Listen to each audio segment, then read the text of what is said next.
Put on your sweats. No need to shave. Kick back and relax, because it's Philosophy Friday with Matthew Weiss, where we start off the weekend casual. Hey folks, Matthew Weiss here, weiss-sound.com and Weiss Advice here on YouTube. Welcome to Philosophy Friday, and in this video I'm going to be explaining gain staging. And I have shot this video seriously 50 times, because when I was setting out to make this video, I posted up on my Instagram, hey, I'm going to be doing a video on gain staging, so if you have any questions, shoot me a DM and I'll try to address them in the video. And the questions that I got just show a really fundamental misunderstanding of gain staging. And that is not the fault of the people asking the questions. That is the fault of the very poor misinformation that is out on the internet. So I'm going to try to unpack things and keep things as simple as possible. I may leave a few things out that I've deemed unimportant, and I think a lot of what is going to happen here on the educational side of things is really going to happen in the comments section. So I really encourage you guys to comment with any questions that you have. There is no such thing as a dumb question in this regard, because there's so much bad information out there. You pretty much have a carte blanche excuse to ask any silly thing in regards to gain staging. Okay, so what is gain staging? Well, gain staging is the management of a signal so as to avoid unwanted noise and distortion. I'll say that again. Gain staging is the management of a signal so as to avoid unwanted noise and distortion. That is all that gain staging is. It is actually that simple. It's just making sure that wherever your signal is going, you're not picking up anything that you don't want to be picking up. Now, things get a little bit dicey when we start going between the analog world and the digital world, because in the analog world, we have gain stages. We have places along our signal path where we can adjust the amplitude of a signal. In the digital world, we don't exactly have that. We kind of have more like virtual versions of that, and things function a little differently, and I'm not even entirely sure where to start. I guess I should probably start from the analog world, because that's where this idea really comes from, and that's where this idea of gain staging is a little bit more complicated, I think, and requires a little bit more know-how. But there's so many things to cover. So there's some terminology we got to get through. Nominal operating level, headroom, and noise floor. And adjacent to that, signal to noise ratio. We got to talk about that stuff. We've got to talk about our different level ratings, our decibels full scale, our dBu, and our dBVu. Those are all slightly different things, and that kind of can get things a little muddled and messed up. And then we got to relate it all to the digital world to make it all make sense. So I'm going to try to unpack all of that, but I'm going to start this the same way I'm going to end it, which is the only thing we need to do is make sure that we get our levels into a manageable point so that we have room to work. In the digital world, it's very easy. Just turn all your stuff down so that nothing is going too far into the yellow, and chances are you're going to be fine. And it doesn't really need to be any deeper than that. Okay, let's go. In the analog world, everything has componentry, and all of that componentry has self-noise, and it has a point in which it can no longer handle voltage. It has two extremes. Our signal is going to have to live somewhere between those extremes. If our signal is too low, we start getting too close to the self-noise of our componentry. And so the amount of signal versus the amount of noise starts to become more even. And when we turn all that stuff up and we listen to it at a nice playback level, we hear the noise just as much as we hear the signal, and that's no good. That means we have a bad signal to noise ratio, and we want to avoid doing that. So we want to make sure that we are as far above our noise floor as possible, unless for some reason we want to be picking up noise, which, you know, sometimes a little bit of noise can be cool, I guess, but typically we really don't want to be doing that. Now, on the other side of things, we can't just turn the voltage up, and up, because there's only so much voltage our components can handle. Once we start going above that amount, that piece of componentry can really deal with, we start getting clipping and we start getting distortion. Now, sometimes little bits of distortion can be okay. Sometimes we want that. So typically we'll call that saturation to distinguish between like the colorful distortion that doesn't necessarily sound like distortion versus like, oh my gosh, that is clipping. Wow, that is distorted, right? So sometimes we want a little bit of that, but that's why I used the phrase unwanted when I was defining gain staging, because sometimes we might want a little bit of distortion, and that's okay. That's part of gain staging. But we have to be aware that there's only so much room that we can turn a signal up once we hit any given componentry, and each set of components is going to be different. Some are going to be spec'd higher, some are going to be spec'd lower, and we need to be just aware of what our componentry can deal with. Now, in order to figure out where those relative levels are, we need to have a nominal operating level. That is a certain voltage level that our unit has been calibrated to so that we can start defining how high we can go above that and how low we can go below that. Typically speaking, this rating is going to be plus 4 dBu. The U stands for volts because the word volts starts with the letter U, obviously. What is it? It's plus 4 dBu. So a dBu refers to voltage relative to a milliamp, or no, a milliwatt over 600 ohms. Yeah.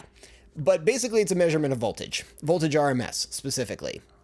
Now, that's a little different than dBVU.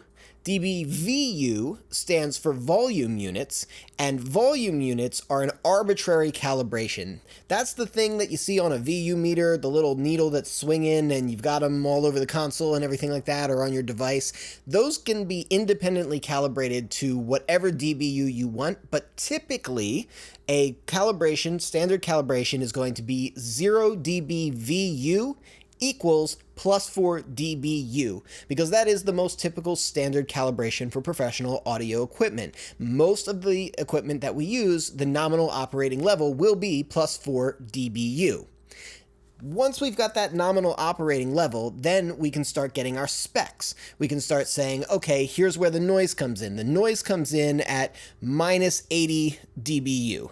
Okay, that means that as long as our signal is well above minus 80, further above minus 80 we're getting, then the further away from the noise we are, the noise is nice and quiet. Cool, perfect. Above our nominal operating level, we have what we call our headroom. That's the amount of voltage we can go above plus 4 dBu, for the most part, without clipping. So some devices will not give you a lot of headroom. Some of them will only have 12 to 16 dBu of headroom, and then you're hitting clipping. Other devices will have 26, 28, so certain devices are known for having a lot of headroom. The API 3124 preamps, for example, have a lot of clean headroom. The Neve 33609 compressor has a lot of clean headroom. And typically we describe the headroom as being clean, meaning there's very little coloration at all as we start approaching clipping, or we say that there is some saturation or soft clipping, and maybe we start getting a little bit of componentry overload along the way going up there. So an example of that is any Neve preamp that uses a 2 amplifier stage. Once you click over to that second amplifier, you start getting a lot of saturation and color pretty much immediately. So you might be spec'd for a lot of headroom on a Neve preamp, but you're going to be getting a lot of color on the way up to clipping. And so it's not exactly clean headroom, which is not a bad thing. Sometimes you want the color again. Whoa, a lot of terminology, right? Basically, what we're saying is in any analog piece of gear, there is a standard operating level. Below that, we have how far down is it to the noise, and above that, how far up until we get to clipping. Now, let's get into the virtual world. The virtual world is a little bit more arbitrary because there is no nominal operating level. Using words like nominal operating level, signal to noise ratio, headroom. I see people use the word headroom all the time in the digital world. There is no such thing as digital headroom. It doesn't really technically exist, but we could say virtual headroom. But the thing is with digital, it's all completely arbitrary. We have our ceiling, and that's it. We have 0 decibels full scale, dBFS. That's our ceiling, and anything that goes above that is hard clipping. That's it. And anything that's below that is not. It is unchanged. A signal at minus 30 dBFS is exactly the same as a signal at minus 7 dBFS, except for there's a level difference. That's it. It's completely one-to-one data, no change at all. Asterisk. We'll get to that. And then our noise floor is extremely low. We start getting rounding errors, which produces quantization noise. Right? Down at like, I think it's like minus 144 decibels full scale in a 24-bit system or something insane like that. Like, basically, you can turn your signal down and you do not have to worry about losing resolution or anything like that. I know people talk about that kind of stuff all the time. Trust me, you can turn your signal down a pretty darn good amount and you are not going to lose any kind of fidelity or anything like that. So, we just want to avoid hard clipping at the digital ceiling. That's our main mission. So I do advise people when setting up a session, hey, if things are coming in pretty hot and pretty close to the digital ceiling, give yourself some room to work. Clip gain everything down, or put in a utility plugin as your first insert on every channel and just turn everything down as the very first thing you do so you can set yourself up for success. If you want to push a signal up 20 dB or whatever it might be, you can do that because you've given yourself room to work. The only thing that gets a little complicated is when we have plugins that emulate analog gear. And here's where things get really, really muddy because different plugin manufacturers have all designed their stuff completely differently, and it really depends on just what their interpretation of analog emulation is going to be. So in some plugins, they are calibrated to find a measurement equivalent to plus 4 dBu as the nominal operating level from which they derive all of their saturation curves. I know, this is why we're going to go into the comments section, guys. Trust me. If any of this is unclear, do not feel silly or anything like that. This stuff is really confusing, but it's just because of the terminology and the jargon. So, in order to emulate the analog gear, the plugin manufacturer may decide, okay, we need to have a nominal operating level. And they're going to say, okay, what's that nominal operating level going to be?